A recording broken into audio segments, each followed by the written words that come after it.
How's everybody today? Good.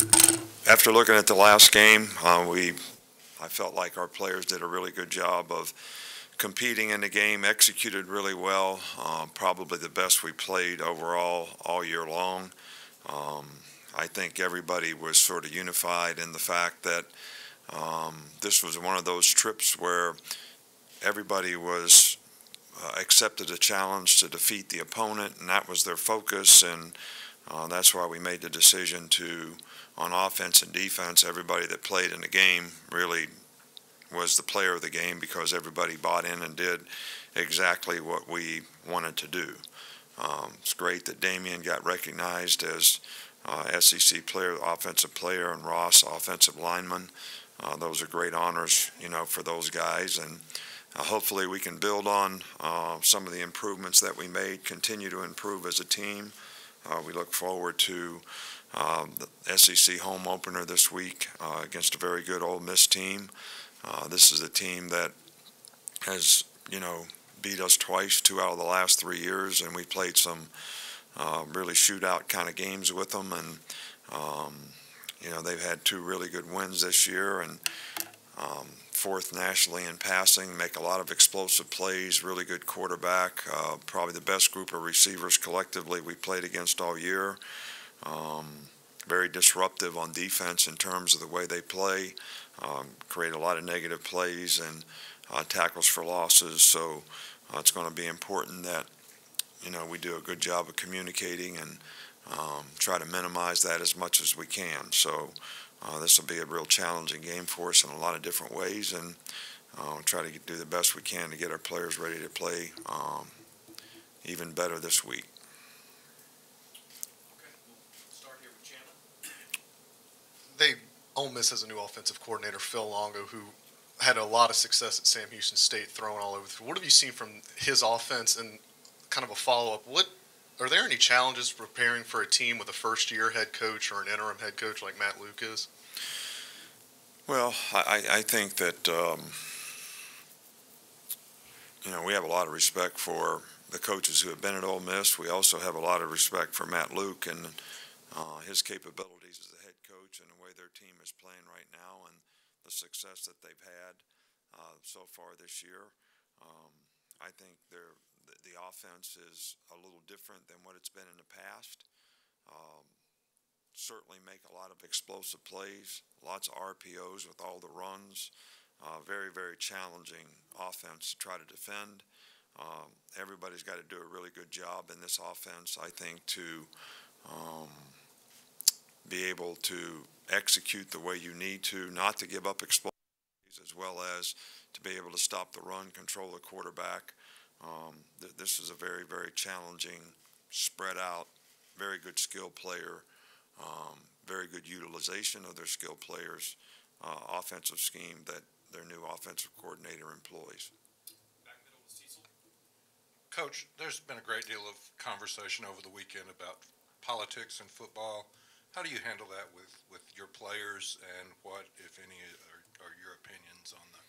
Well, I'm just a football coach, and I don't keep up with all that stuff as much as maybe everybody else does, especially during the season, especially when we're playing games. But, to me, some of the things that we do in our country, I grew up, they were unifying events, and it's a little painful to see that those things, are not so and right now. But I also respect everyone's right not to be censored in terms of the way they express their beliefs. So I'm just a coach. I don't have the answers to all the questions. I know that most good things come out of love and respect and compassion and unifying people, and most bad things come out of hate and dislike and deceit, and hopefully we could sort of focus on the above, not the below. Go back over on the other side with Ralph. Get a mic right there. Coach, to change the subject to Minkah Fitzpatrick, super versatile. How does his versatility come into play against a team like Ole Miss, with the way they spread the field and use a lot of different receivers? Well, I think having a guy like Minkah really in a game like this really helps you because there's a lot of matchup issues. When they have 4 wide receivers on the field, if you play 5 defensive backs, that's not really quite enough. If you play 6, maybe you match up a little bit better, but maybe have some other issues when it comes to other things that you want to try to defend. But when you have players like Minkah, it gives you the diversity to do some of these things, and he's very good at it because of his adaptability. He's smart. He can learn multiple tasks with minimal reps. So it's when you don't have players like that, I think that's when you really have lots of problems with teams like this. Come back over here, Charlie. What have you seen from Ole Miss as a defensive front, and what have you thought of the job that Freddie Roach has done coaching those guys up? Well, they do a really good job up front. They're very aggressive. They attack. They attack you up front. I think they use their quickness to their advantage. That's why they've created a lot of negative plays.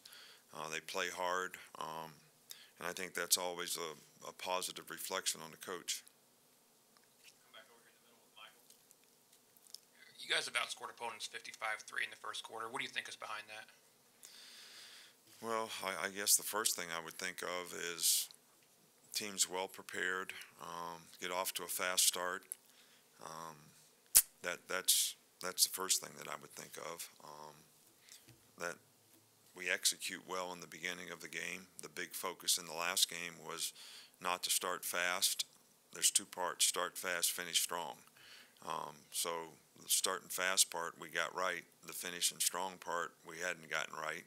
But I thought we got it right in the last game, and hopefully that's what it's going to take, not to let good teams that have, high octane offenses like this team and just quite a few other teams that we're going to play that have good quarterbacks and good skill guys.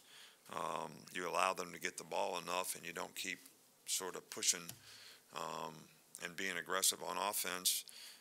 They end up taking advantage of it, get back into games, and score quickly on you with explosive plays. So that's going to be something that's important for us to continue to do. Back up front here with Mark. How would you assess how Damien's played through the first 4 games? Damien Harris.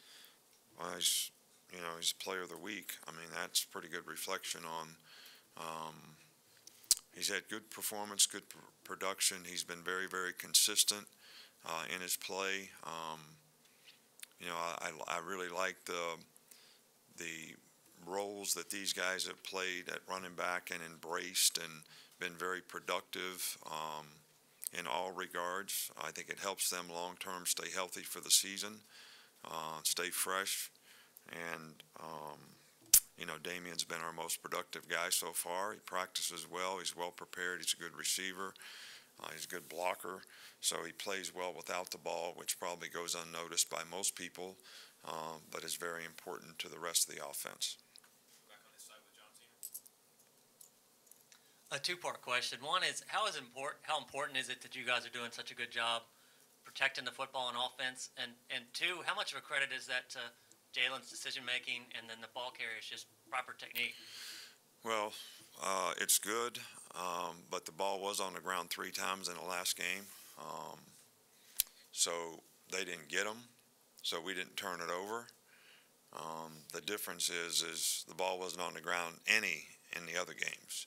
And I think that when you're playing against an aggressive ball hawking type team, which Vanderbilt was and which Ole Miss will be, you've got to have great attention to taking care of the ball.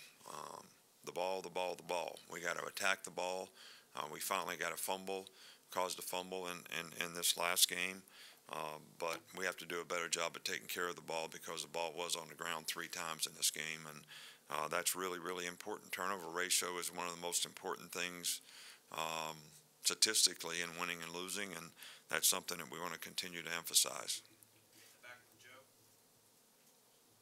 Coach, it seems like traditionally locker rooms have just done so much better with civil discourse than society kind of as a whole. Can you speak to that? Do you think there's any reason for that? Well, I think that when players are on a team, they kind of respect. I think trust respect and trust are two things that make a team what it is. People respect and trust the principles and values of the organization, but they also respect and trust each other. And I think that because everybody's sort of bought into the same things, you know, you have the same goal, you have the same spirit in terms of what you're trying to accomplish and what you're trying to do. And I think it is a very unifying factor when everybody respects, and because you respect the people, you respect the individual differences, you know, as well. So I think that's why they call it team. I think that's where you get togetherness from. Everybody sort of is trying to work toward the same standard. Everybody's trying to support the other guy and help him to be able to do that.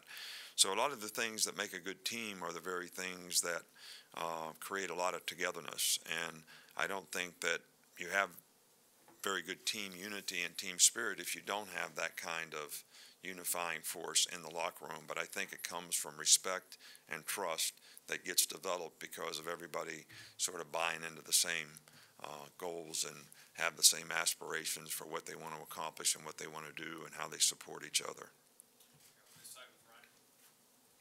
You guys ran a lot of jet sweeps last year, especially early in the season. How come that play hasn't been as much of, I guess, a prominent element in the playbook this year? Well, you know, we have run a few, not many. We do some of the motions off of it and run some plays off of it and complement some of the things that we did last year with some other things that we're doing right now. But some of those things you kind of read. You know, when the guy goes in motion, how's the defense adjusting? And sometimes they don't leave enough players backside. Sometimes they rotate and really have the sweep stopped. So sometimes it's what the defense does that determines whether you want to hand the ball off to the guy or not, or pitch it to him. But we feel that we're a little more proficient in some other areas now that maybe we don't have to depend on that quite as much. On your radio show last week, you talked about your altitude sickness and kind of how you were bothered by the way Colorado State finished. How has your opinion of this team kind of changed just in this last month, maybe since preseason, and your approach with the players as well? Well, we were very positive with the players last week in terms of how we approached what we wanted to try to accomplish and what we wanted to try to do, but we also challenged the players in that, you know, we really hadn't what I call defeated a team. Winning a game is one thing, but defeating the other team is entirely different.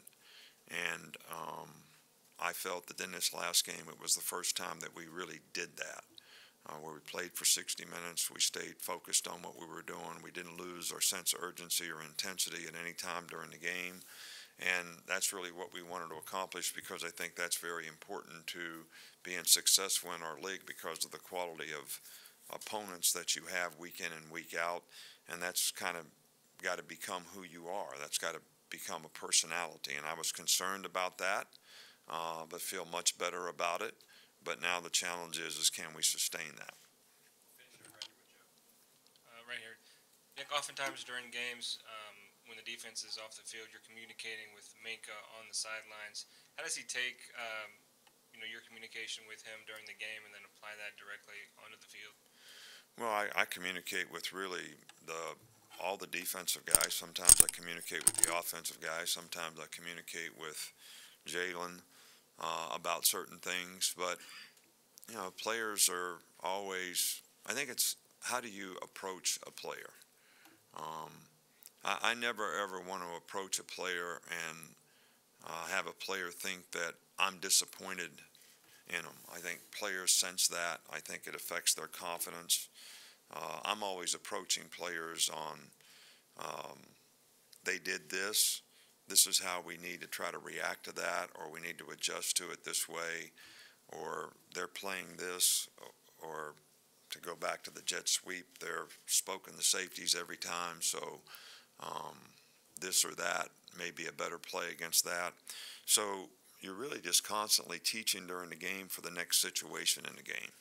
And I think the way our players are sort of geared, because if you notice, our coaches are with our players, coaching them what happened in the last series, what plays they ran, what we did well against the plays, how we fit that run, how we matched the pattern on that pass, whatever, or something that we didn't do exactly right, or we made a mental error on, or most of the time in the first 15 plays of the game, we get something that's entirely different, all right, than what we practiced or seen. It's not at all uncommon for anyone, I guess, but we seem to see it just about every week. So being on the same page and how we're going to adapt to and adjust all that, and I think our players are used to that. But what I do during the game is no different than what I do in practice or in meetings or whatever. So it's not out of character that, hey, all of a sudden coach is talking to me or telling me something and he doesn't even really know what's going on. I think they think I know what's going on, so we don't have that issue.